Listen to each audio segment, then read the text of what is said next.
Sabe aquele filme de terror que não te deixa dormir à noite? Pois é, Hollywood adora se inspirar na vida real. Mas e quando essa inspiração vem direto dos nossos piores pesadelos? A verdade é que alguns dos filmes mais assustadores que existem são ainda mais aterrorizantes porque, no fundo, eles não são pura ficção. Essa frase aí, ela é o nosso ponto de partida. Então vamos juntos abrir os arquivos por trás dos gritos e descobrir as verdades que assombram as telas do cinema. Bom, nosso primeiro conjunto de casos nos leva a lugares bem sinistros e aos objetos bizarros encontrados neles. São histórias de casas que guardam segredos sombrios e de itens que parecem ter vontade própria. E a gente começa com Invocação do Mal. Para muita gente, esse foi o filme que trouxe o gênero de Casa Assombrada de volta com tudo, né? E o que o torna tão eficaz é que a sua base é assustadoramente real. A conexão é direta, não tem como negar. O terror que a gente vê na tela é um espelho do que a família Perron disse ter vivido. E não estamos falando de personagens fictícios, sabe? São pessoas reais que, num momento de desespero, buscaram ajuda para enfrentar algo inexplicável. E essa conexão com a realidade vai ainda mais fundo.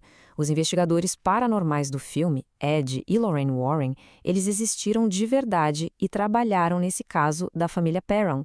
Aliás, a própria Lorraine Warren foi consultora no filme, ajudando a moldar a história para que ela ficasse fiel às experiências aterrorizantes que eles viveram. Agora, de uma casa assombrada em Rhode Island, a gente vai para outra que se tornou uma das mais famosas ou infames da história americana, Amityville. Um nome que só de ouvir já dá um arrepio. A história real por trás de Amityville é um verdadeiro pesadelo. A família Lutz achou que tinha encontrado a casa dos sonhos.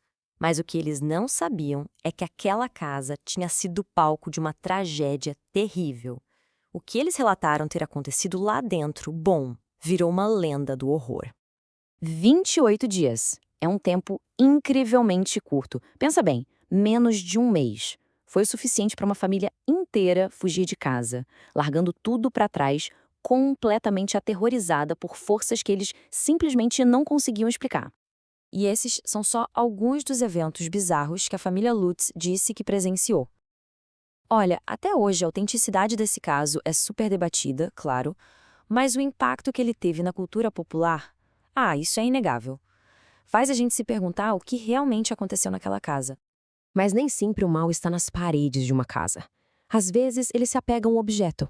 E para fechar esta sessão, vamos falar de algo bem menor, mas que para muita gente é infinitamente mais assustador. A boneca Annabelle. Aqui a gente vê perfeitamente como Hollywood adapta a realidade, né?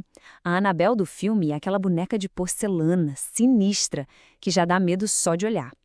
A Annabelle de verdade era uma boneca de pano, uma Raggedy Ann, com uma aparência super comum.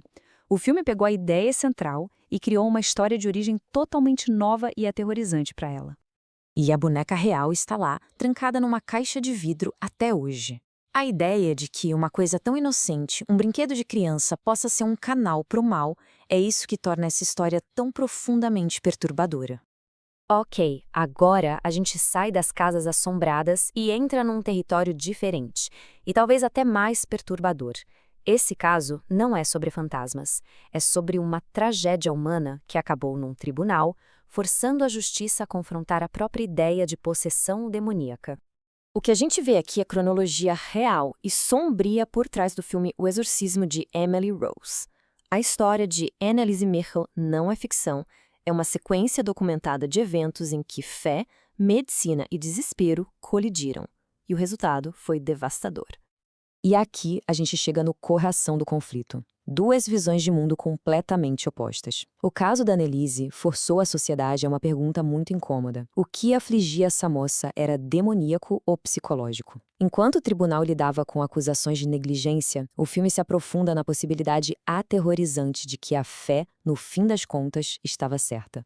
Agora, respira fundo, porque vamos mergulhar na inspiração por trás do que muitos, mas muitos mesmo, consideram o filme mais assustador de todos os tempos.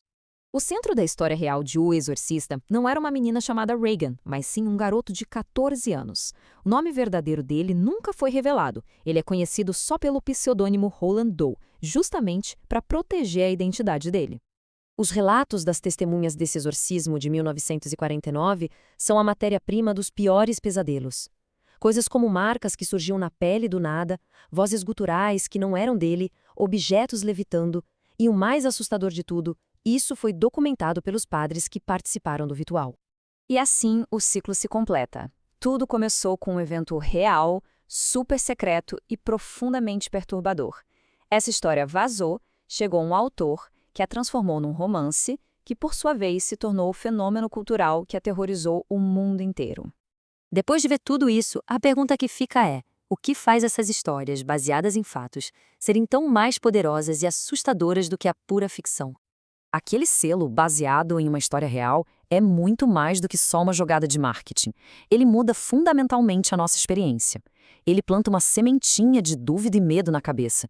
E se isso pudesse acontecer de verdade? E aqui está o ponto-chave.